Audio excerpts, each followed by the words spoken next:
Hello, my dear gardeners. Listen, there are big developments happening in my garden this week. So let's talk what's blooming in my garden. Today I was searching the flagstones, and I do like those beautiful old-fashioned stones, something like this. You see these beautiful things? And I was pricing them, and they're very pricey online, especially when I don't have a good stone company here nearby. I mean, I had to travel around and see what people are selling, but I really needed big ones because here in this area, so this is the entrance into our dining area, and in order to underline that this is an entrance, I wanted to do stepping stones here, at least 3, maybe 4. Let's see how that goes here. Maybe it will go a little bit closer. So I was researching online, maybe somebody was giving them away, nothing. I went to Lowe's, our garden center, home and garden improvement center, and there were these quite ugly looking concrete slabs, and I looked at them and I said, oh my gosh, I can't stay at this ugliness all my life, so better nothing than those. And then last minute, in desperate attempt, I went to this place we have in our town, which is called transfer station, meaning people who are doing construction work, companies who are moving in with demolitions, and they don't need all the stones, concretes, bricks, whatever. They go into this place and they just leave everything there. And here I am coming in, and guess what? Look at this beautiful thing. All these stone slabs. This is not cement. These are beautiful things. Look, come here, look at this. All these old stone slabs were there for me to take for free. Can you believe it? I was so happy. So I took these 2. They're very squarish. I'm not sure if they would be very good to use in this kind of unofficial garden environment here, but I will find a good space for them. This is stone, actually, very deep stone. I took it. It could be a nice stepping stone somewhere. And look at this collection right here. I was so happy to find them. They are a little bit broken, you know, they come in different shapes. And you might ask, why do I need so many if I'm only planning to use 4 of them? Well, look at this. There is I'm getting ready for the project here under our evergreen tree here. Look at this. So what I'm planning to do, this is being taken away. All this I will replant. This is out. So I have a row of 5 boxwoods here, which eventually will form a nice hedge here. I will take these needles out a little bit, take the soil here out, lower the level of soil to this level. You see this brick is a little bit lower than this level of soil. And I'm going to install a nice, beautiful, wide path going all the way through. And then I'm going to elevate the part of the soil here. I know, you know, trees do not really like to have the soil elevated around their roots, but this is an old tree and I'm not going to do it drastically around the trunk, which is not advisable at all. I will just slightly elevate this area here. The same here. Probably I will get rid of this winker, and I will plant shady loving plants here. There will be a little passage still for us to be able to take care of this hedge, which is struggling here because of all the shade here. Well, what can you do? And these stones I will use to make very kind of in haphazard manner. I will place all the stones and they will have this nice beautiful passage here. Won't that look lovely? So that's a plan for this area. All these gladioluses will be replanted. They are not doing very well here because it's shady, so they created only 1 bloom here. But I do appreciate them for their nice striking foliage here. But they will be moved, you know. All right, so let's see what's blooming now in the garden. Lady of Shalott is finishing her blooms. Look, these are probably the last ones. She's almost done. Tomorrow they will be spent. And Lady of Shalott is coming into its quiet stage. So let's walk. I kind of feels good to walk on the stones here. So if I decide to put this in, I will put them lower than the soil level so they will fit nicely in. So let's see what's looking good there. It's getting a little bit brighter, this area around my gazebo.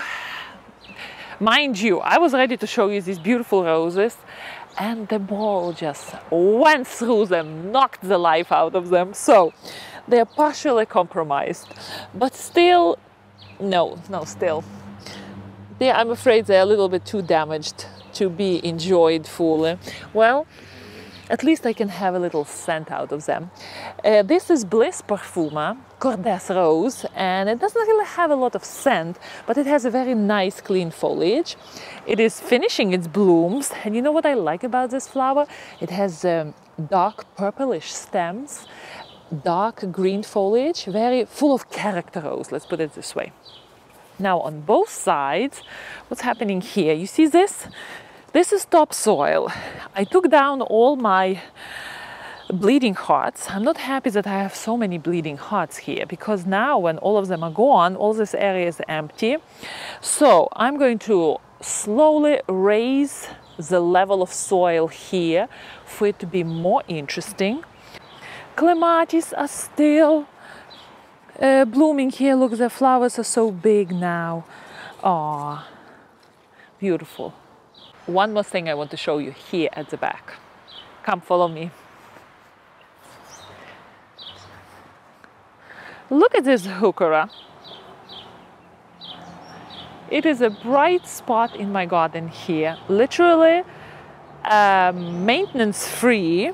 It's a very shady area between our arborvitaes, our azalea and hostas there, and heuchera here. I believe it's limoncello heuchera, and literally I pay no attention to her here. I just give her a little bit of water and a little bit of fertilizer once in spring, and here is little maple tree growing among her. And this bright foliage is here, just going on its own for many years already. I love those carefree perennials, you know. And of course, my arborvitaes are building up nice canopy here, beautiful. So otherwise, it's quiet here in this corner. I went to the garden center today and I bought several plants. And I think I need your advice where I'm going to plant one of them. So let's follow me. Look at this beauty.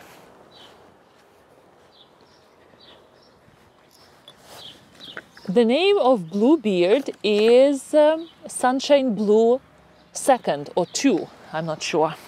I always wanted to have this Bluebeard, and look how cheerful it is. It's a sub-shrub, you would say. It's a perennial, comes year after year.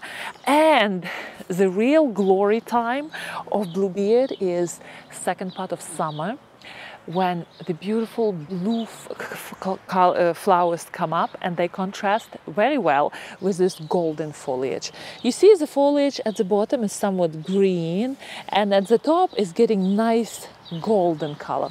And I always wanted to have it. I almost bought it from Peru and Venice online, and then I went to our garden center and they had this Bluebeard. So in order to get this late summer color into my garden, I wanted to plant this Bluebeard here near my Vanessa Bell rose, which at that time would be probably producing what, 1 or 2 blooms.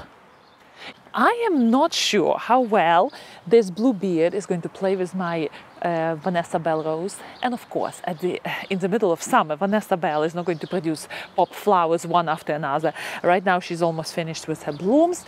We have the last strong blooming stem, and maybe in a week we will be done with her. So here on this spot, I traditionally have black eye Susans, and basically I treat these black eye Susans here as you know, like a little ground cover to soften the edge of our steps here. And it's getting a little bit bigger because, you know, black-eyed Susan, it's kind of recedes itself ferociously. So I was thinking, okay, we have two options. Bluebeard loves sun. It needs at least 6 hours of sun. So I can put it here, weed this all out, and put Bluebeard here. Of course, it will be so much lower. The whole pot will be in the ground. But this foliage, let me know. Here, this area would be perfect for Bluebeard because sun is here all day long. Only afternoon, late afternoon, the shade will be coming in. So definitely 6 hours. But I'm not sure about the color here. Is it too strong? So take a look and let me know. Another way to place Bluebeard would be here. And the condition here is not going to be perfect because the sun here is not 100%. Somewhere here. All right, let me know. What do you think? I kind of don't like it there. Oh well. All right, Bluebeard grows 3 feet by 3 feet, so it's going to be 1 meter by 1 meter. So it's you know, formidable shrub. I think that space would be kind of too small for it. And here, 3 feet by 3 feet, it might be doing well here. I'm kind of thinking that this spot would be good for Bluebeard, but please let me know your thoughts, okay? Now, this corner is brightened up by those purplish pink flowers. And let's go check them out. Penstemon here, I planted it last year. That's the beauty about perennials. They're coming year after year, better and bigger. So it grew well this year, but for whatever reason, it started flopping a little bit. So look what I did here for it. I didn't want to make it too tight. I saw today in the garden center they were selling penstemons and they can just kind of bunch them together, which ruins the whole beauty of these flowers. And I love to sit here on this bench and look how bees are trying to go in and get the honey out of these flowers because the flowers are very long and bees are trying so hard to get in. So it's fun to watch this plant. For it not to flop, I made this contraption here. Come and see.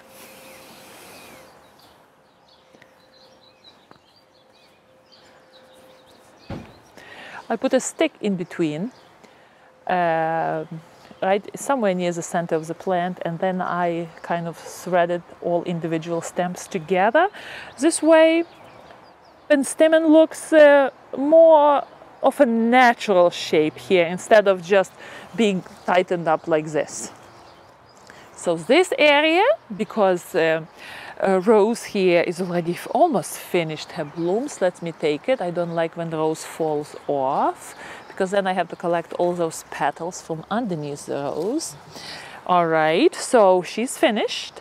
This is Olivia Austin, and penstemon is picking up the show. And you know what I was thinking?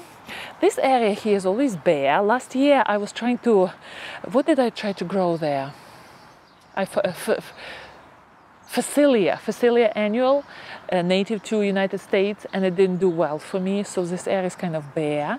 So I was thinking, you know what, I should go for some very low growing perennial, and this would be like a little jewel here to enjoy in this secluded corner of a reading bench. So that's what I thought to myself. Now one more thing is blooming here in this corner. Let's switch spaces. I look at those shy clematis there. You know, some people say clematis, clematis, it's the same. Pronunciation can be dual.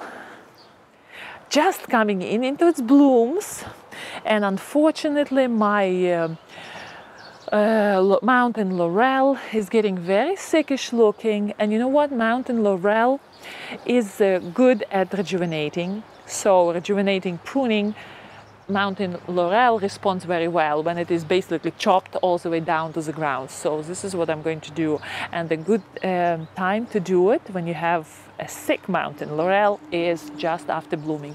And this is exactly what happened here. You see the top is all thick, so I have to come with a saw and do a tough job on my mountain laurel.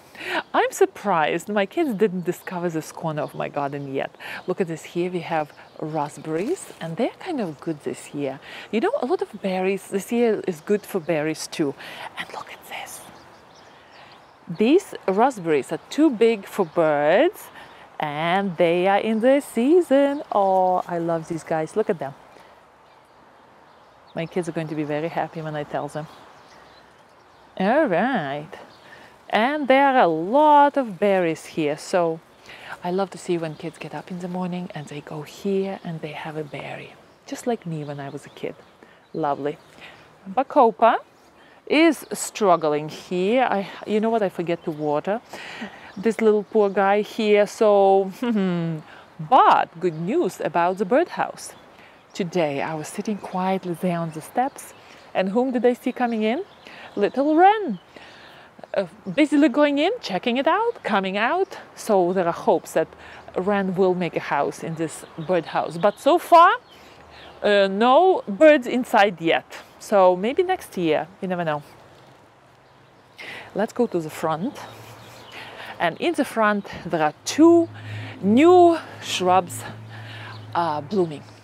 Middle of June, and the show is picked up by my smooth leaf hydrangea. And you can see that we had a very tough dry season because my hydrangea has small flowers usually. The flowers quite bigger, but I stayed on top of watering. I really wanted to make sure that this hydrangea is not suffering, and usually hydrangeas love nice water on their roots. So my hydrangea did well, and it's nice and big, still little blooms. She's just coming in those pinks, and she's a nice presence here year after year during this time of the year. And when you look back at the back, the wide beautiful blooms of another two hydrangeas, they're also coming up into their beautiful blooms, becoming bigger, claiming all this area here, hiding the wall behind, which was the plan, and looking quite delightful here. Again, blooms are small, and I think that is the response to drought, which we had in spring, very dry spring. Only now we are getting nice, beautiful showers. And I believe in 2 days we are going to get a lot of rain. So my garden will be very happy. Right now it's on a dry side. What else is here? Well, roses are coming into their quiet stage, almost finished their blooms. And this area would be quiet for a while, unless I will invent some color there. So this is what's blooming in the garden this week. Have a lovely weekend, and I will see you in my next video. Happy gardening!